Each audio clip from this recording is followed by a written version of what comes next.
દર્શક મિત્રો, ડેલી બોડેલી ન્યૂઝમાં આપનું હાર્દિક સ્વાગત કરું છું. મયુદ્દીન ખત્રી. દર્શક મિત્રો, બોડેલી નગરપાલિકા વિસ્તારમાં વર્ધમાન નગરની અંદર છેલ્લા 1 વર્ષથી સંરક્ષણ દિવાલ તૂટી ગઈ છે, જેના દ્રશ્યો તમે જોઈ શકો. હરકલી કોતરની બાજુમાં સંરક્ષણ દિવાલ છે તે બનાવવામાં આવી હતી. ભારે પાણીના પ્રવાહના કારણે આખી દિવાલ છે તે તૂટી ગઈ છે અને તૂટેલી દિવાલને હજુ સુધી રિપેરિંગ કરવામાં નથી આવી, જેના કારણે સ્થાનિક રહીશોને ભારે મુશ્કેલીનો સામનો કરવો પડી રહ્યો છે. અહીંથી અવર જવર કરવી ભારે મુશ્કેલ છે અને તો વહેલી તકે તંત્રને સ્થાનિકો રજૂઆત કરી રહ્યા છે કે આ દિવાલ છે તે બનાવવામાં આવે. મામલતદાર કચેરીમાં પણ તેઓએ છે તે અરજી કરી હતી, પરંતુ હજુ સુધી કોઈ નિકાલ નથી આવ્યો. સ્થાનિક લોકો અહીંયા ઊભા છે, તેની સાથે વાત કરીશું. કાકા, કેટલાક સમયથી આ પરિસ્થિતિ છે, શું કહેશો? હવે અહીંયા આગળ આ વર્ધમાન નગરમાં છેલ્લા 1 વર્ષથી આ રક્ષણ દિવાલ બનાવવામાં આવેલી હતી.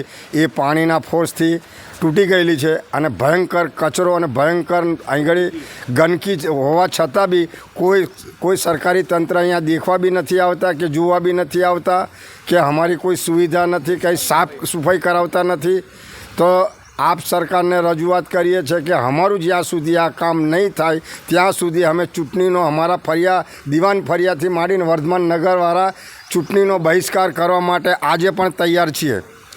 જ્યાં સુધી અમારો આ તમે ગંદકી જોઈ શકો છો, આ ગંદકી અને આ રક્ષણ દિવાલ અમારા ગરીબ લોકોને કોઈ પણ રજૂઆત, કોઈ પણ અધિકારી કે કોઈ પણ મામલતદાર કોઈ સાંભળવા તૈયાર છે નહીં.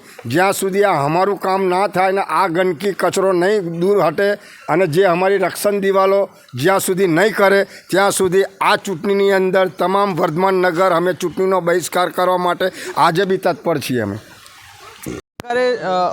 રોષે ભરાયેલા સ્થાનિક જે છે તેઓએ કહ્યું છે કે કામ નહીં તો વોટ નહીં, તેવું કહી રહ્યા છે. અન્ય પણ એક ભાઈ છે, તેમની સાથે વાત કરીશું. ઇમરાનભાઈ, શું કહેશો? આ ભારે વરસાદ પડ્યો હતો.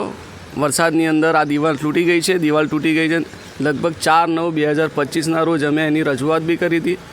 આ દિવાલ તૂટી ગયેલી છે અને પેવર બ્લોક બી ધોવાઈ ગયા છે. અહીંથી પાણીનો પ્રવાહને લીધે બધા ખાડા પડી ગયા હતા 5-5 ફૂટના. પંચાયત આવી અને ખાલી 2 ટ્રેક્ટર પૂરણ કરીને ચાલી ગઈ. ત્યાર પછી બી આની પરિસ્થિતિ ખૂબ જ ખરાબ છે. જો આ ચોમાસાની પહેલાં કંઈ કામ કરવામાં નહીં આવે તો બાકી રહેલી દિવાલ બી તૂટી જશે અને ગંદકી અને રોગચાળો ફેલાવાનો ભય છે.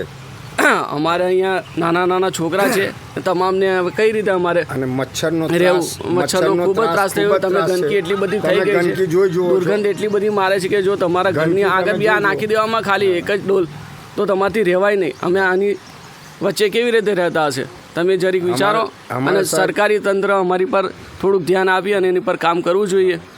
અમારી એવી રજૂઆત છે મામલતદાર કચેરીની અને પંચાયત તો નથી પણ નગરપાલિકાને અમારી એવી રજૂઆત છે કે અમારું કામ વહેલી તકે પૂરું કરે.